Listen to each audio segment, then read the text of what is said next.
Vamos lá então ouvir a palavra do Senhor. Abra a sua Bíblia no Evangelho de João, capítulo 5, versículo 39. E antes de eu pregar, deixa eu falar aqui uma coisa importante que eu esqueci, que ao final do culto, o Vivendo em Amor estará lá fora com o nome das crianças, para quem quiser apadrinhar as crianças na campanha de Natal, ok? Vamos orar primeiro, vamos falar com Deus. Senhor nosso Deus, nosso amado, bendito Pai, te agradecemos, te louvamos, te bendizemos nesta manhã, por tudo aquilo que o Senhor fez, já realizou e já falou aos nossos corações. Agora, Pai, queremos e desejamos ser edificados, consolados e exortados pela palavra do Senhor. Fale conosco nesta manhã e que o nosso coração seja uma boa terra para receber a Tua palavra em nossas vidas, em nome de Jesus, amém e graças a Deus. O Senhor Jesus diz assim em João 5,39: examinais as Escrituras, porque julgais ter nelas a vida eterna, e são elas mesmas que testificam de mim.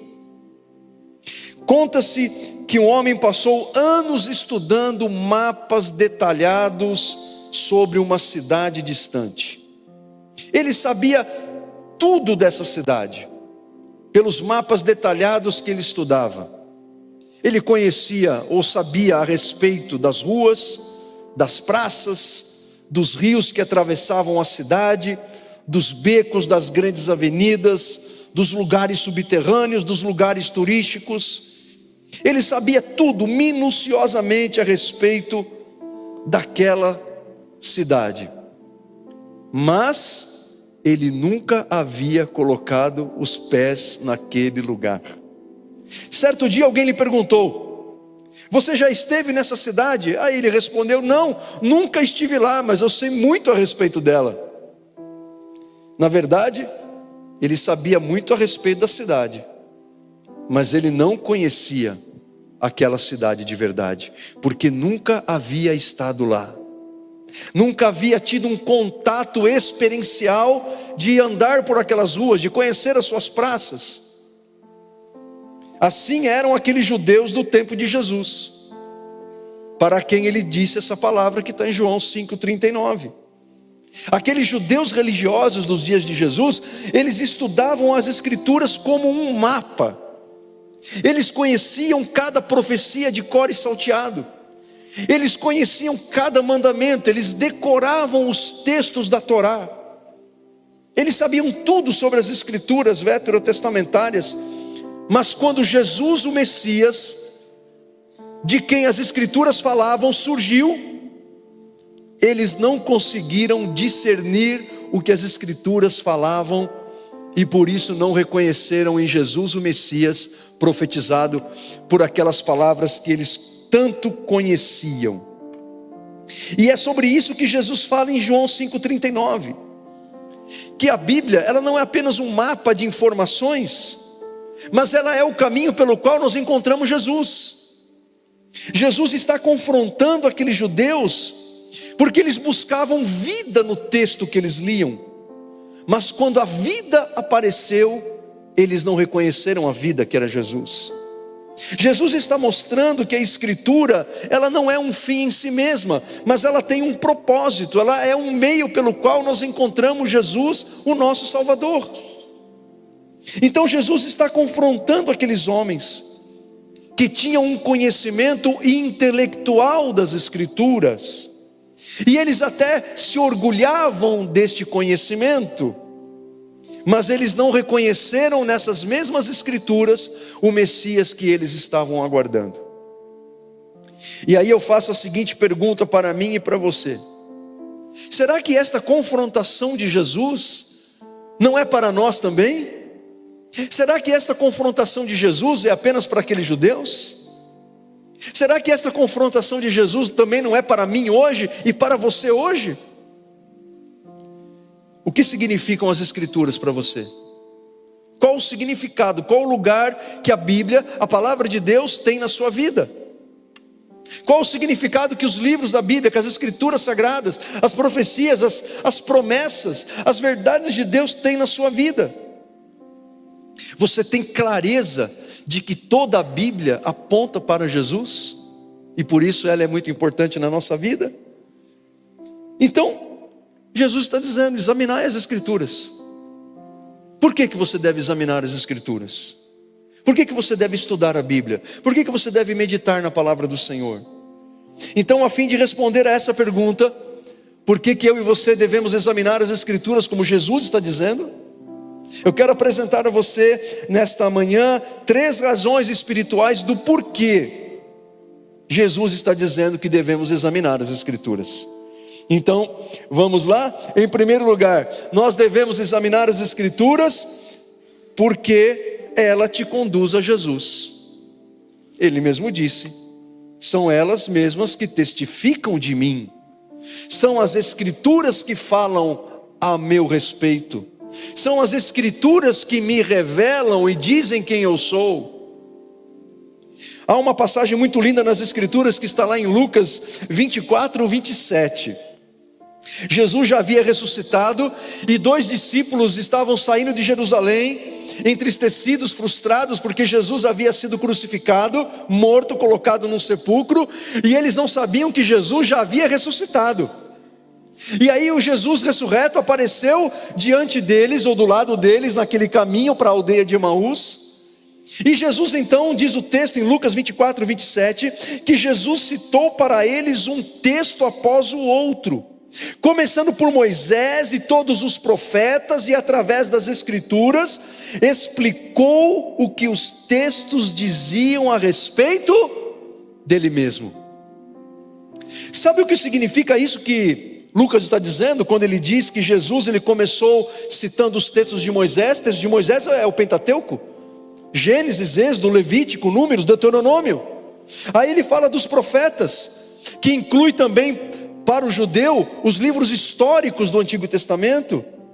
E através das escrituras explicou que todo o Antigo Testamento, foi isso que Jesus fez. Jesus ele fez um passeio em todo o Antigo Testamento para mostrar que todo o Antigo Testamento previu que Jesus viria, morreria pelos nossos pecados e ressuscitaria dentre os mortos. Então o que Jesus estava querendo dizer com isso? Está nos mostrando nessa manhã que toda a Bíblia aponta para Jesus. Jesus citou textos para aqueles 2 discípulos que falavam a respeito dele mesmo.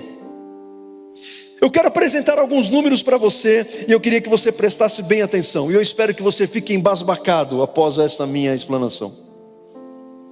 Há no Antigo Testamento cerca de 50 a 60 profecias messiânicas que se referem diretamente a Jesus. Ou seja, 50 a 60 profecias que falam claramente que Jesus viria como o Messias de Israel e o Salvador de todas as pessoas. Há 300 referências indiretas a respeito de Jesus como o Messias no Antigo Testamento. 300 referências indiretas, seja por profecias ou pela tipologia bíblica. E no Novo Testamento nós temos mais de 200 citações,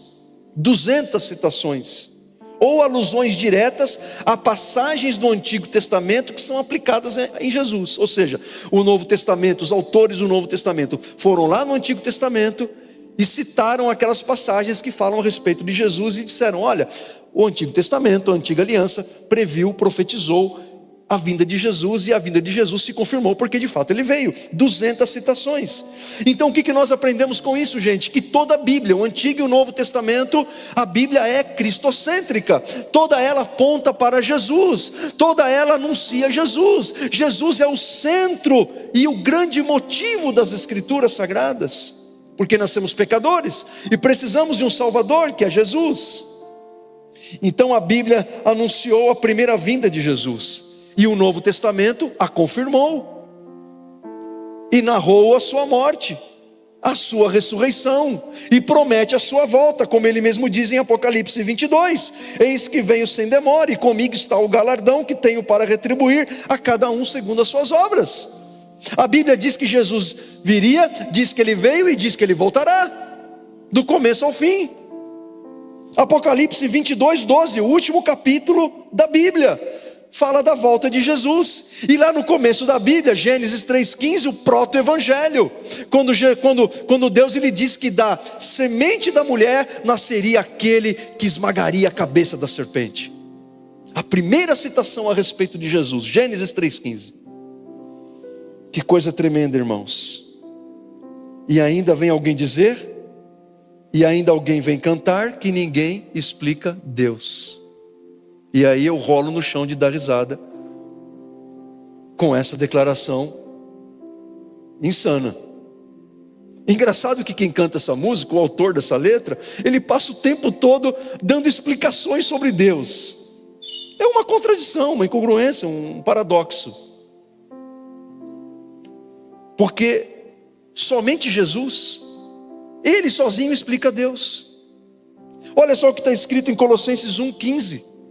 Ele, Jesus, é a imagem do Deus invisível. Ele é a imagem do Deus que não vemos. Filipe certa vez disse para o Senhor: Senhor, mostra-nos o Pai, e isso é o bastante. E qual foi a resposta de Jesus? Filipe, há tanto tempo estou andando com vocês, e você não percebeu ainda que quando você vê a mim, você vê o Pai? Você quer uma explicação sobre Deus? Olhe Jesus, veja como Ele viveu, veja quem Ele é, a sua natureza divina e humana, a sua eternidade, a sua divindade, as suas palavras, a sua vida. Ele explica Deus perfeitamente. Como ninguém explica Deus? Ele é a imagem do Deus invisível, o primogênito sobre toda a criação, pois por meio dele foram criadas todas as coisas, nos céus e na terra, as visíveis, as invisíveis, sejam tronos, soberanias, poderes, autoridades. Todas as coisas foram criadas por Ele e para Ele. Ele é antes de todas as coisas, e por meio dele tudo subsiste. Que profundidade nessas palavras de Paulo aos Colossenses sobre Jesus, que descrevem a sua divindade, o seu poder criador, o seu poder eterno. E o centro e o resumo de toda a Bíblia, os irmãos dinossáuricos sabem que é João 3,16. Porque Deus amou o mundo de tal maneira que deu o seu único Filho, para que todo aquele que nele crê não pereça, mas tenha a vida eterna. Toda a Bíblia resumida neste versículo da palavra de Deus. Então, sem Jesus, irmãos, sem Jesus a Bíblia vira apenas um manual religioso. Então examinar ou estudar a Bíblia é ter a oportunidade de você conhecer Jesus cada vez mais.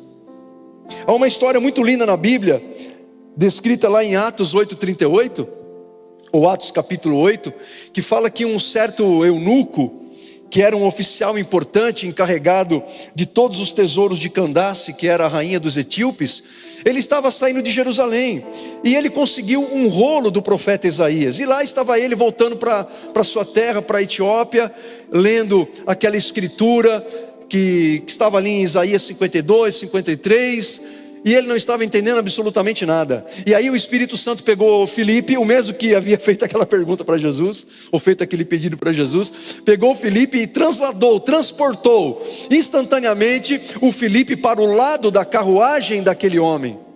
E aí então o Filipe entendeu que o Espírito Santo queria que ele perguntasse o que ele estava lendo. E ele perguntou: o que você está lendo?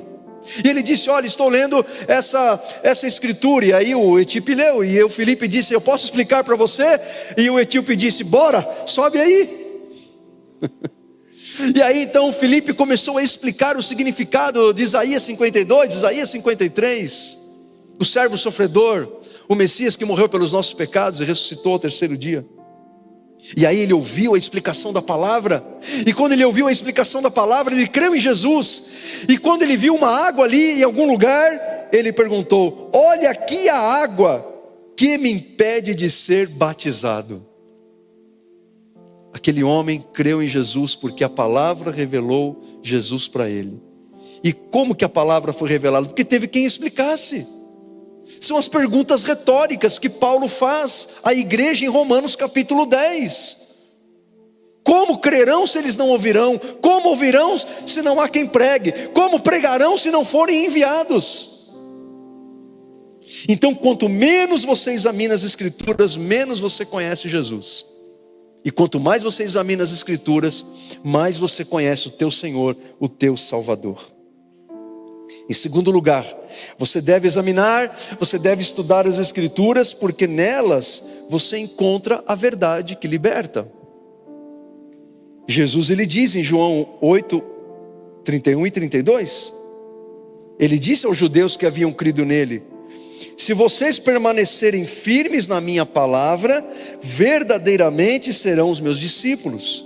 Então conhecerão a verdade, e a verdade os libertará.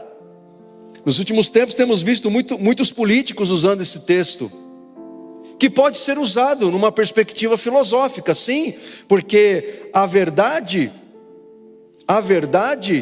ela sempre estará alinhada com a realidade e não com as ideias da cabeça das pessoas. Então, nesse sentido, o que Jesus fala faz sentido, né? Do ponto de vista filosófico, a verdade estará alinhada com a realidade. Mas não é nesse aspecto que Jesus está falando. Quando ele fala da verdade, ele está falando de uma verdade que é ele mesmo. Porque ele vai dizer em João 14,6: eu sou o caminho, eu sou a verdade e eu sou a vida.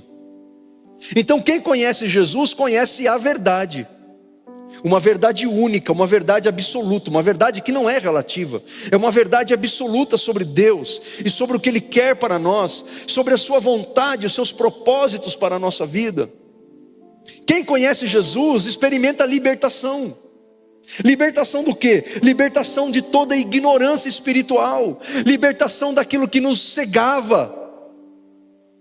E aí nos lembramos daquele cego em João capítulo 9, que foi curado por Jesus, um cego de nascença.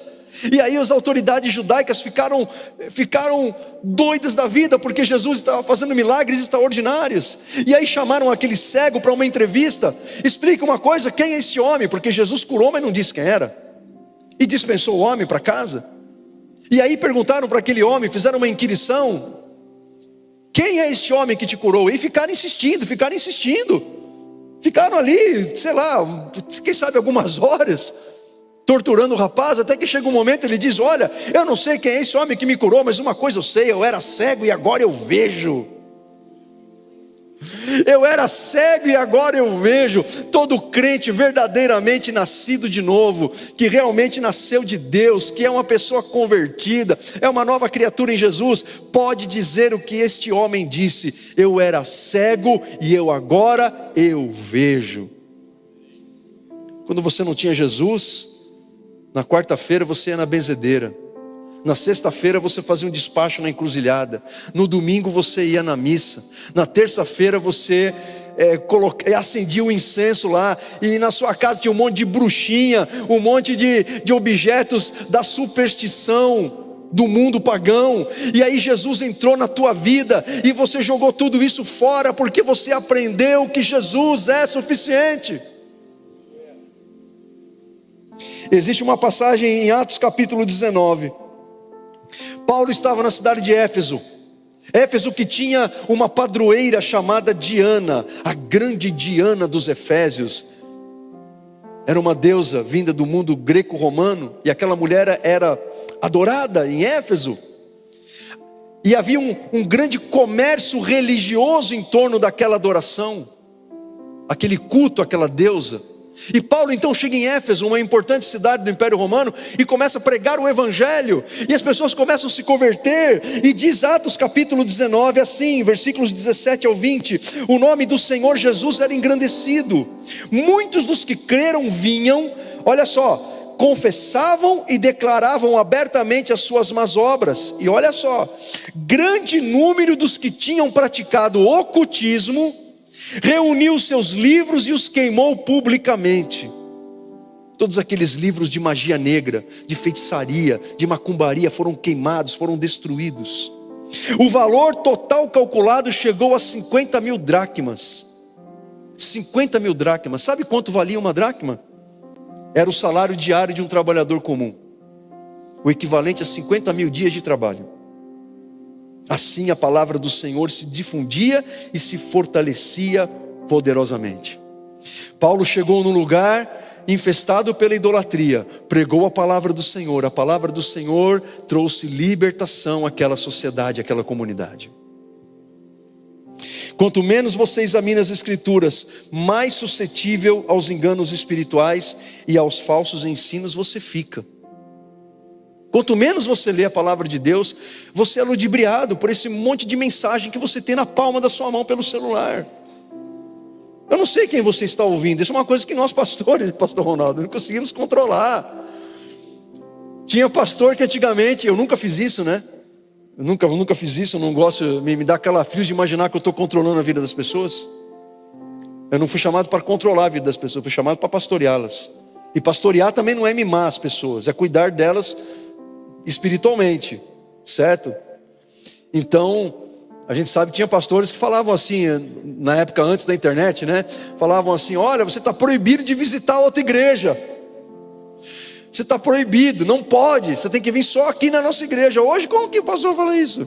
Nem que a gente quisesse, né? A Débora lá balançando a cabeça, era assim lá de onde você veio, né? Hoje, como que o pastor fala? Ele vai falar como? Oh, você não pode ver nada no seu celular de outros pastores. Hoje não tem como. Então o que vai proteger você? É o conhecimento que você tem das Escrituras, que vai proteger você de falsos profetas, falsos ensinos. Porque se você recebe um falso ensino e absorve aquilo como uma verdade de Deus, isso vai contaminar o teu coração, vai fazer você viver errado e vai trazer sofrimento para a tua vida. Isso é um fato. Porque a verdade de Deus, ela liberta. A religião, ela escraviza, mas a verdade de Deus liberta. Amém? E quanto mais você examina as Escrituras, mais sábio e mais protegido você fica. Você ouve uma mensagem, você fala: parece esse negócio que está errado. Esse negócio que não tem nada a ver.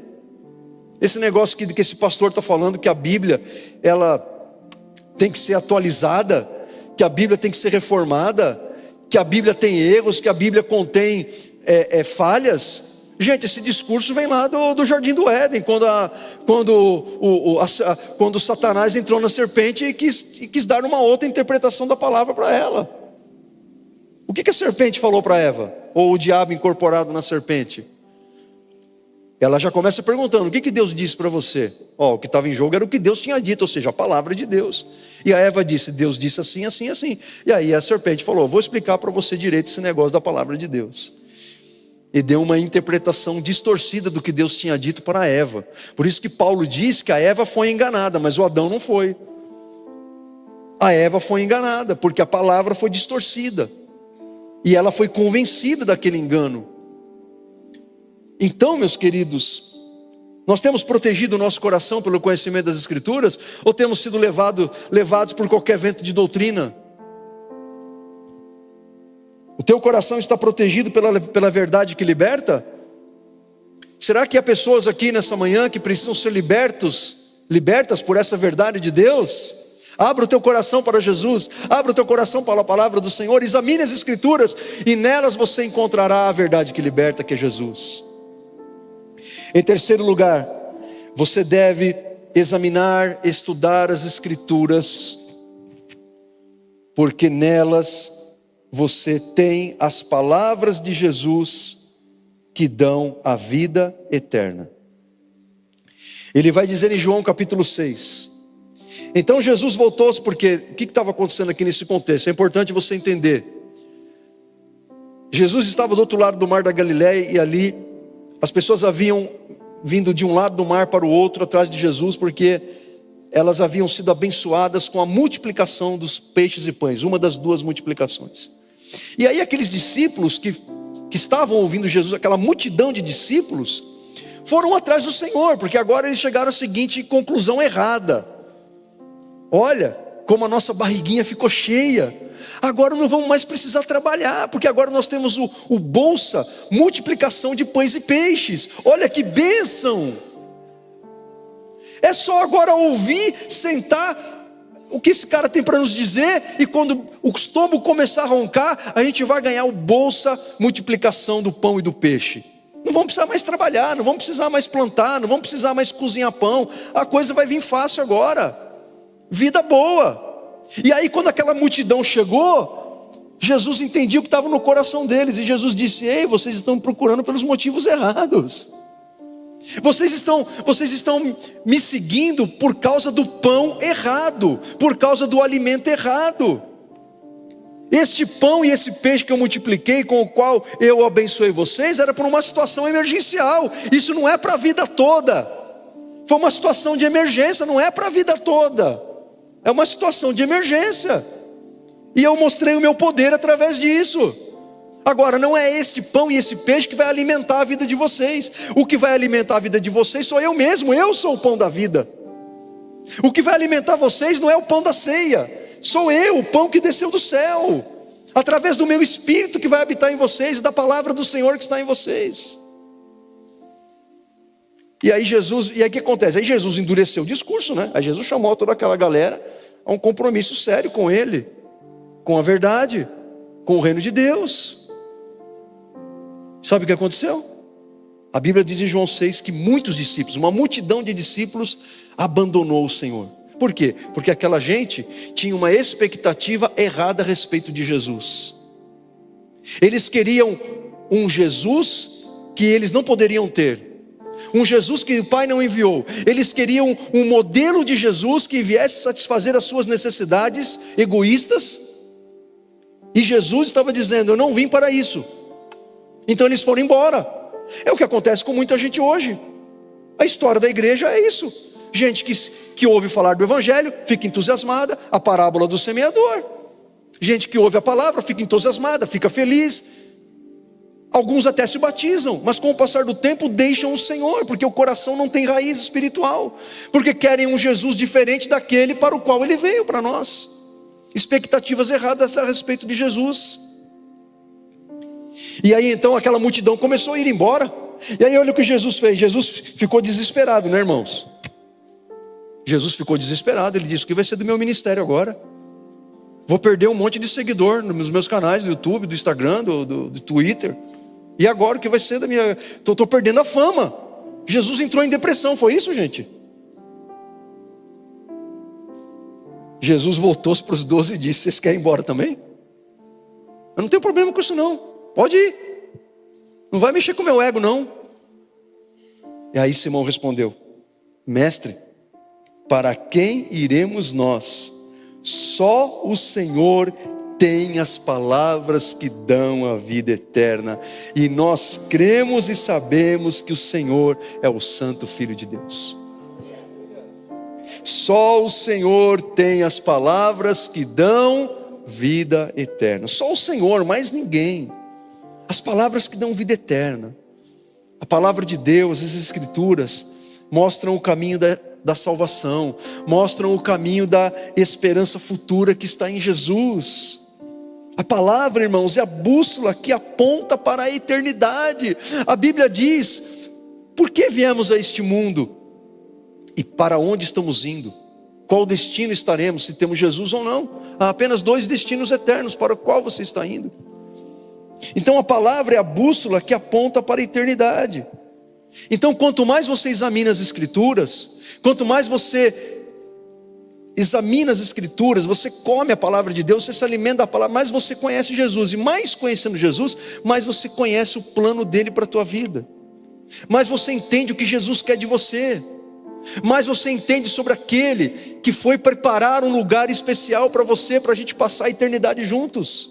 Agora, quanto menos você lê as Escrituras, quanto menos você examina as Escrituras, quanto mais você se distancia do contato com a palavra de Deus, menos você compreende o que significa ser salvo por Cristo. Menos você compreende qual é o papel do salvo na terra. Menos você compreende o que significa ser sal e luz do mundo. Menos você compreende o que Deus quer daquele que foi gerado pelo Pai e agora é um filho de Deus. Às vezes a gente fica vendo, irmãos, a conduta de algumas pessoas que se dizem cristãs. Eu fico me perguntando: onde está o Evangelho na vida dessa pessoa? Ela agindo dessa forma com o seu marido, com sua esposa, com seu filho, com seu pai, agindo dessa forma em relação à verdade, em relação à justiça, em relação ao dinheiro, em relação à santidade, em relação aos irmãos, em relação à igreja. Eu fico me perguntando onde está o evangelho na vida dessa pessoa. Eu acho que essa pessoa não está entendendo nada. Talvez a igreja para essa pessoa seja um lugar de encontro social, uma organização que se reúne para que a gente chegue aqui no domingo e sejamos energizados para começar mais uma nova semana. E quem sabe, se eu tiver uma oportunidade, eu deixo a vontade de Deus se cumprir na minha vida. Não, gente. A gente tem que entender o que significa ser salvo, o que significa igreja, o que significa o nosso dia a dia, o que significa caminhar com o Senhor.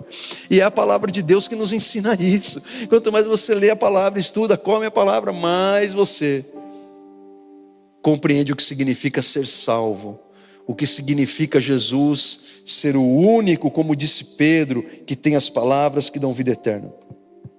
O último exemplo da Bíblia que eu quero citar é o de Zaqueu, que nós conhecemos tão bem. Zaqueu era o chefe dos publicanos, ou seja, do cobrador de impostos. Só que tem um detalhe importante aí. Vamos nos lembrar que os judeus naquela época estavam sob o domínio romano. Então os romanos tinham que cobrar impostos daquele povo dominado, no caso ali, o povo judeu.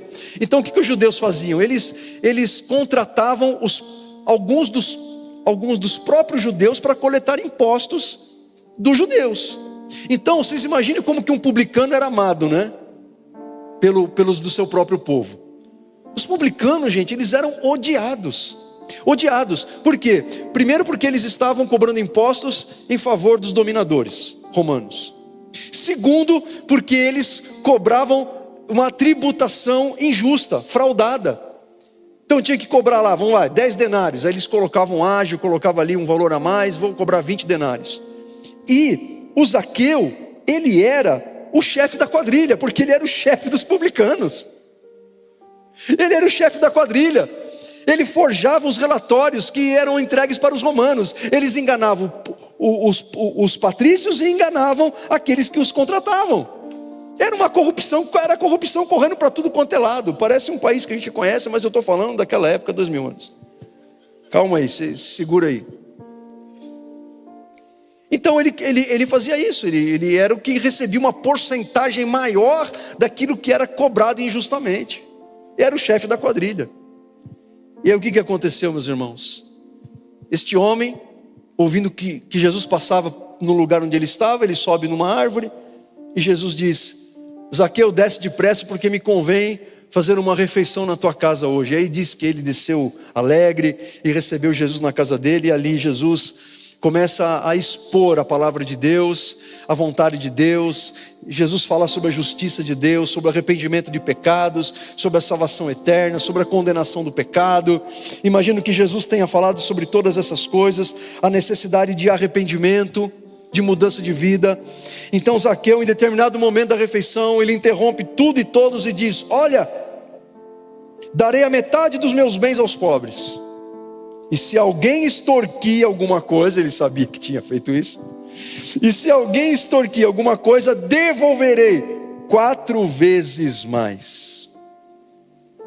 Aquelas palavras de Zaqueu não eram palavras bajuladoras para seduzir Jesus ou querer algum benefício a respeito de Jesus, como acontece nas relações humanas. Jesus sabia que aquelas palavras eram palavras sinceras, vindas de um coração arrependido, verdadeiramente arrependido. Por isso Jesus ele diz em seguida: hoje houve salvação nesta casa. Hoje houve salvação nesta casa. Zaqueu, a partir daquele dia, se tornou um novo homem. Talvez ele não tenha deixado de ser um publicano, mas passou a cobrar impostos justos, o que era certo. Começou a fazer relatórios impecáveis, corretos, não defraudados. Hoje houve salvação nesta casa, porque é isso que a palavra de Deus faz com a gente. Paulo diz em Efésios capítulo 2, Paulo vai dizer em Romanos 10, melhor dizendo, que a fé ela vem pelo ouvir A fé que nos salva, a fé em Jesus salvadora, ela vem pelo ouvir a palavra de Cristo, pelo ouvir a palavra de Deus. Amém? Então Jesus ele vai dizer: examinai as Escrituras, porque julgais nelas ter a vida eterna, e são elas, as Escrituras, a palavra de Deus, a Bíblia Sagrada, que testificam de mim. Então o que significam as Escrituras, a palavra de Deus para você? O quanto você está comprometido em ler, meditar, estudar, examinar as Escrituras, a palavra de Deus. Porque quem não examina as Escrituras vive na ignorância espiritual. Mas quem examina as Escrituras adquire sabedoria e conhecimento espiritual. Quem não examina as Escrituras conhece pouco a respeito de Jesus e nutre expectativas erradas e equivocadas a respeito dele. Mas quem examina as Escrituras conhece muito bem o seu Senhor, conhece o seu pastor, ouve a voz do seu pastor e o segue. Compreende o agir do Senhor, a sua vontade, o seu querer. Quem não examina as Escrituras não sabe como servir a Deus, não faz ideia de como oferecer a sua vida, ou serve o Senhor pelos motivos errados, para preencher alguma necessidade emocional, psicológica. É quando o ministério se torna um divã na vida de pessoas que querem ser tratadas pelo ministério, e aí isso é um tiro que sai pela culatra. Porque ministério não é para você se tratar, para preencher necessidades emocionais, de aceitação, de amor próprio, de autoestima. Ministério não é para isso. Se você tem um buraco emocional na tua alma, no teu coração, busca um psicólogo, se possível crente. Ministério não é para isso. Ministério não é para preencher suas necessidades. Ministério é para você servir a Deus e abençoar as pessoas. Certo? Então, agora, quem examina as Escrituras sabe qual o seu papel na obra de Deus, o seu papel no reino, o seu papel na sociedade. Quem examina as Escrituras serve a Deus de coração e tem um coração de servo. Quem não examina as Escrituras é facilmente enganado pelos falsos ensinos.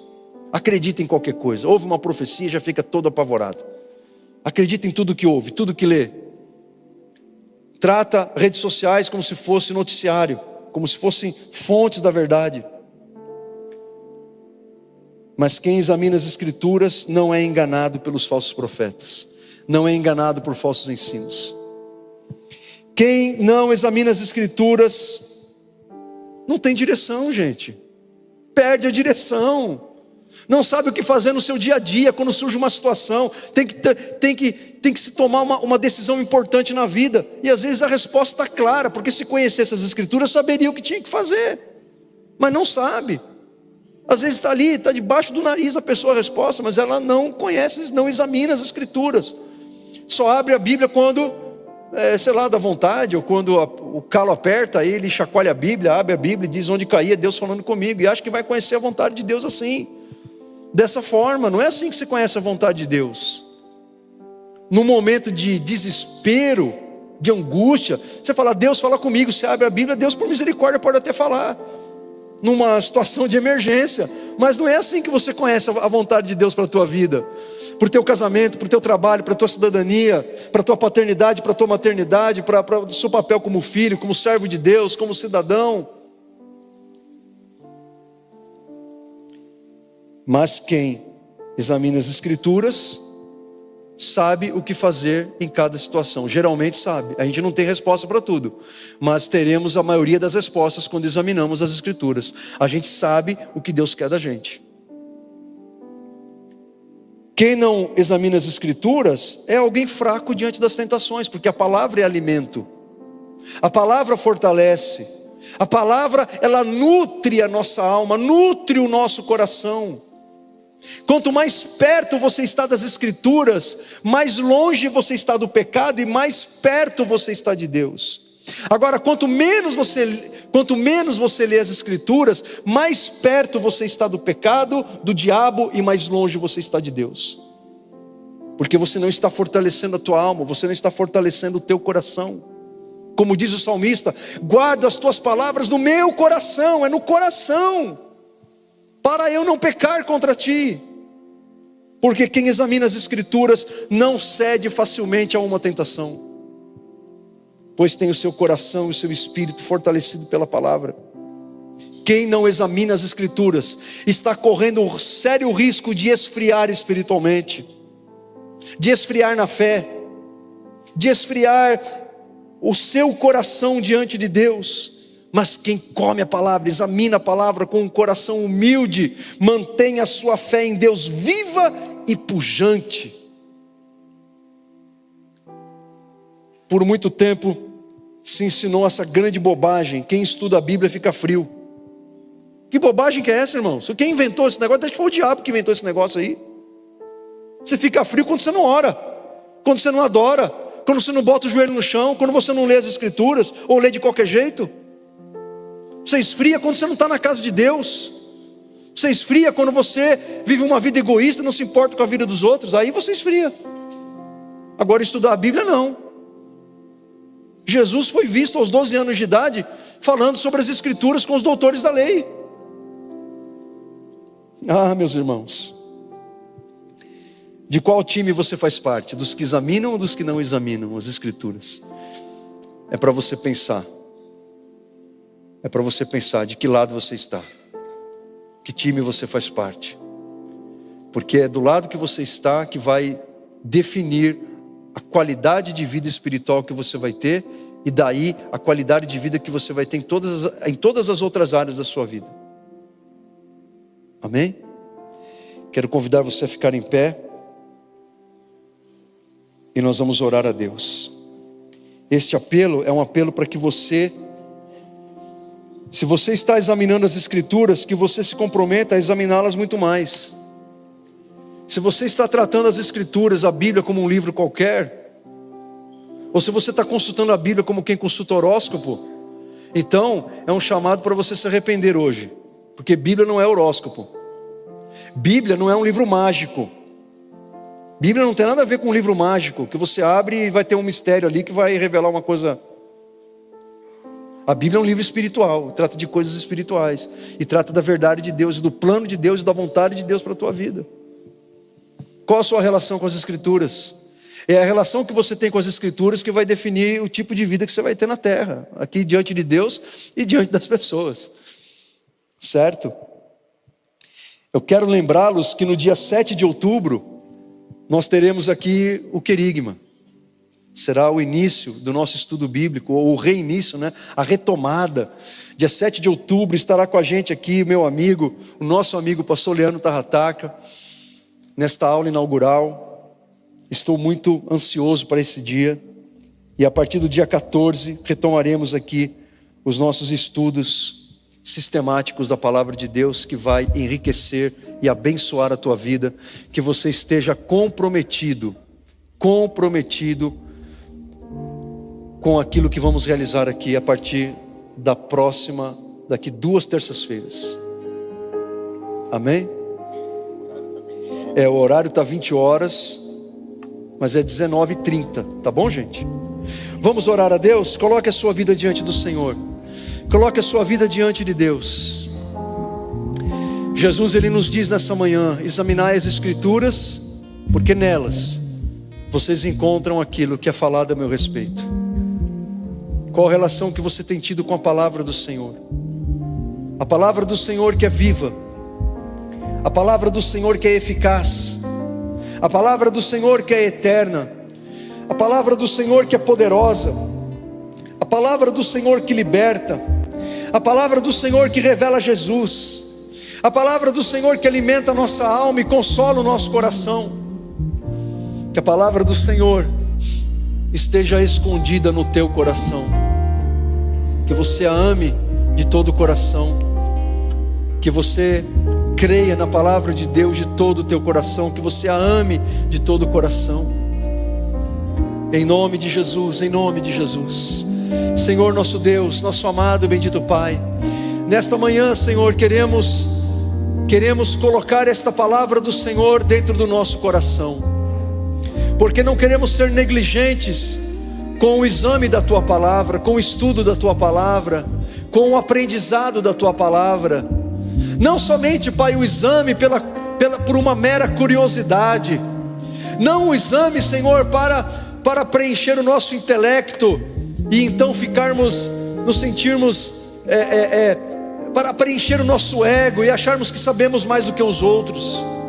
Não, Senhor, que o nosso coração esteja aberto para examinar a Tua palavra, as Tuas escrituras, a Tua verdade eterna, para que nós sejamos pessoas mais abençoadas, para que sejamos pessoas mais usadas, sejamos pessoas mais abençoadas para o outro, para que o Senhor nos use para ajudar outras vidas, Senhor, no aconselhamento, no ensino, na pregação, numa conversa, meu Deus, quem sabe no meio da rua, quando somos parados e alguém nos faz uma pergunta e temos a resposta no nosso coração para aquela pessoa que está sofrendo, porque o Senhor tem falado conosco, porque temos ido de encontro à palavra do Senhor.